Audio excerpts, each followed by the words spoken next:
Thank God we made it up out this house safe.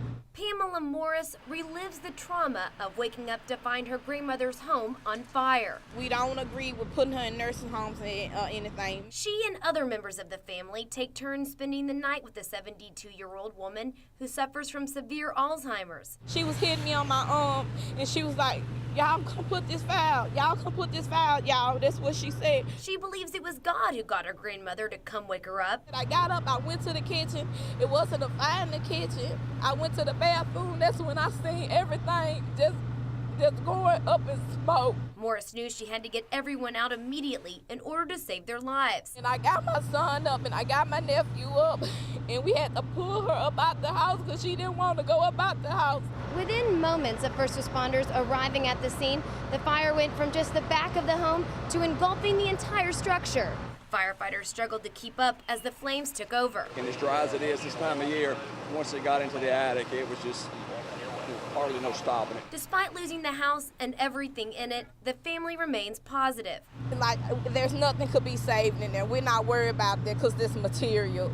And thank God we got out the house. They plan to keep caring for their matriarch and will welcome any help that's out there. We're sticking together. We're going to pull together and everything is going to be all right. God got blessings coming for us. Morgan Thomas, NBC6 News. Help! It's basically a big canoe. Dragon boats are 40 feet long and need 20 paddlers to get it going. And so we do a lot of hollering and screaming. Harry Schmelmedy has a big responsibility. Notice my outside arm is straight. The Rotary Club of Shreveport hires his Florida-based company to make sure the Red River Dragon Boating Festival runs smoothly. 4,000-pound vessel with a bunch of people in there who really have no idea what they're doing other than they're here to have fun. The trainer's job is to make sure that 20 amateur paddlers are having a great time, but most importantly, doing it safely. This year, 600 people on 30 teams will try their hand at dragon boat racing. Drop. Press.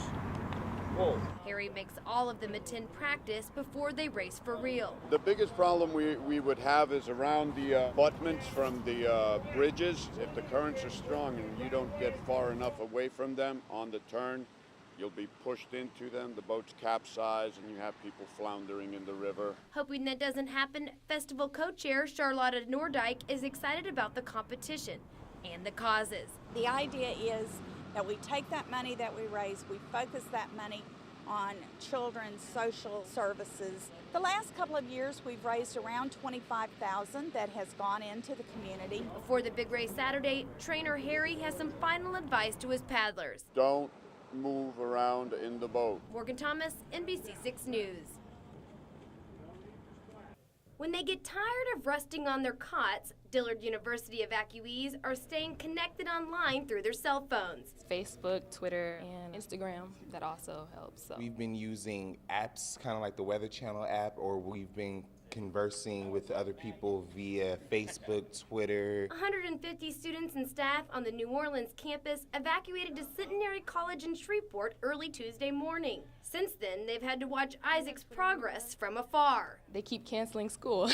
It was Wednesday, and then on Facebook, then it's Thursday we're canceled. Dillard track team member Destiny Schowell can't stop reading updates. My team, they're back in New Orleans. They're all originally from New Orleans, so we do group texts, just seeing how everybody's doing, making sure everybody's safe. With so much dependence on cell phone, the biggest challenge for many Dillard students is finding a free outlet to keep your phone charged. Find a charger, find a plug so we can charge our phones. Malvin Abbott is a junior and lives in a Dillard dorm. He's already ready to get back. My greatest fear is that, of course, the school won't be able to open and we won't be able to return come Thursday, Friday. He's watching the news for more than just an update on the storm. I left a car down in the city, so I'm scared about my car. But Morgan Thomas, NBC6 News. While the world watched London, NBC6 found ways to be a part of the action, closer to home. Starting with the Fairfield Avenue School of Fencing, who says kids and swords don't mix. I just like the idea of, using swords to hit other people. We got Centenary College's gymnastic team's take on the games while balancing on the high beams. How do I get up? You probably want to swing your feet Put your feet behind you. Okay. Tuck your little toes. There you go. And get up on your knees. As the first day of school got closer, Caddo and Bossier school superintendents agreed to go head-to-head in our own Olympic event, confirming that it's no easy task finding everything on your child's school supply list. Track and field was up next with Huntington Middle and High School athletes. These Huntington Middle and High School track and field athletes say they can leave everything behind when it's time to get ready, get set, and go. The roundhouse.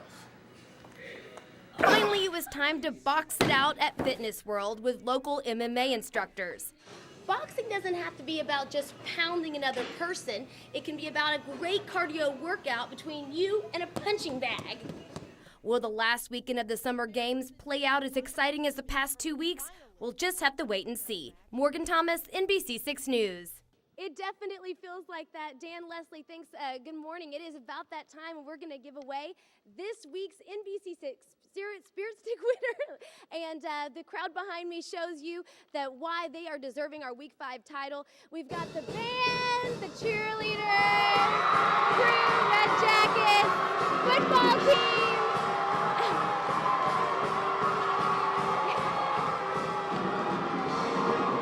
I think that's proof enough why we chose them, despite some tough competition.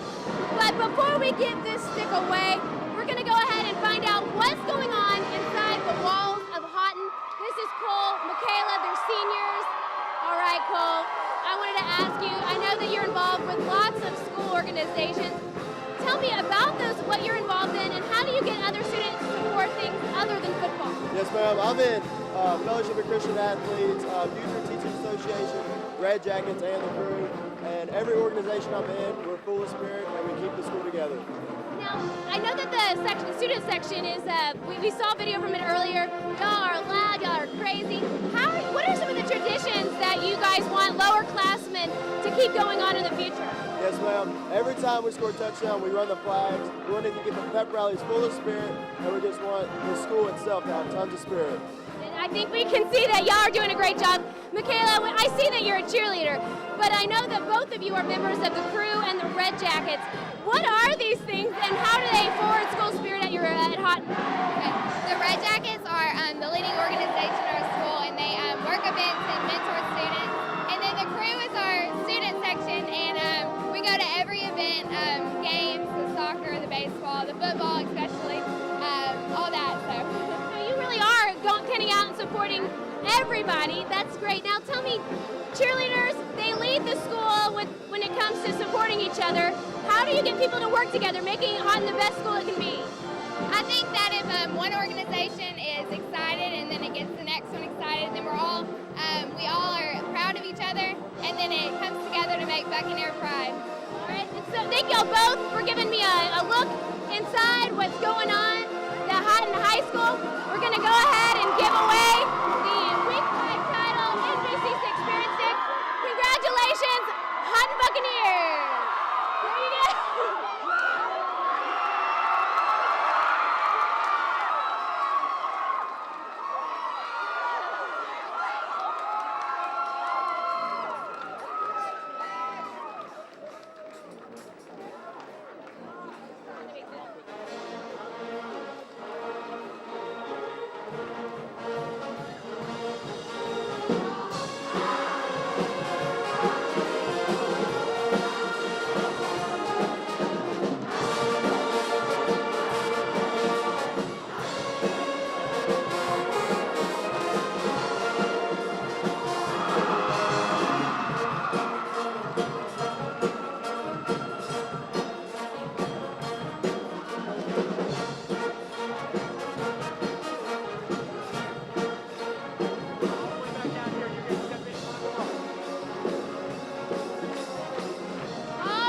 Leslie, Dan, I hope you enjoyed your first Spirit Stick presentation, Dan.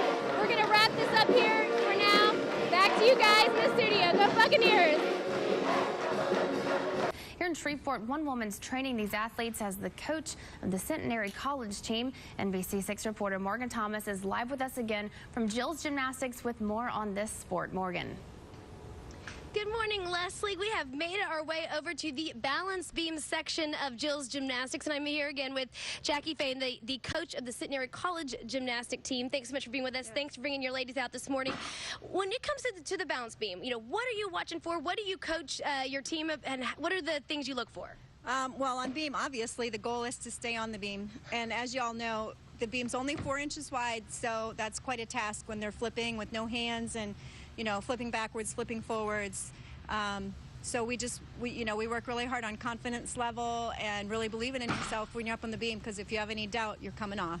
That is the truth. Any kind of fear, that would be the hard part. Yep, absolutely. And so you wanted me to get a feel for this, right? Yeah, we have Morgan getting on the beam this morning, and some of the girls, Rachel and Robin, are going to help her. So they're going to give her a little coaching. How do I get on here? So you're just going to go up to front support like this. Okay, how are and swing your leg over. Oh God, this is going to be interesting. Like all right. You probably want how do I get up?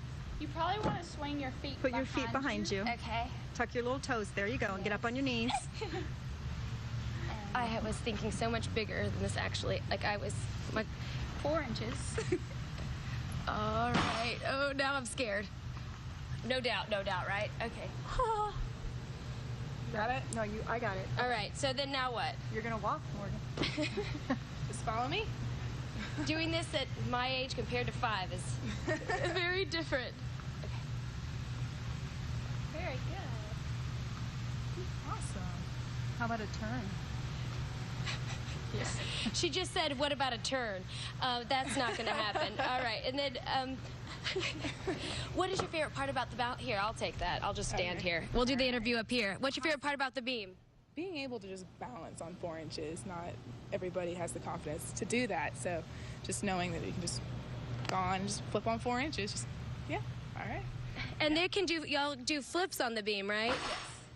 Yes. And I'm going to ask Robin, what's her favorite thing about the beam? Probably the challenge, just the challenge of what she said, flipping on 4 inches and staying on. All right, and I have now done that for about a minute. I'm going to continue. I'm going to give this microphone back to Jackie, and I'm going to try to finish this really quickly. All right, 1. Okay, all right. Hey. There you go. That's going to wrap us up here at Jill's Gymnastics. We are going to have more from the Centenary College gymnastics team and more about the gymnastics Team USA at the Olympics coming up in later newscasts. But that's going to wrap us up here for now. Leslie, back to you guys in the studio. Come on, give us a dismount. Morgan. All right. So you want me to dismount? Just jump off, hop off there. You can do it. Yay. Good job.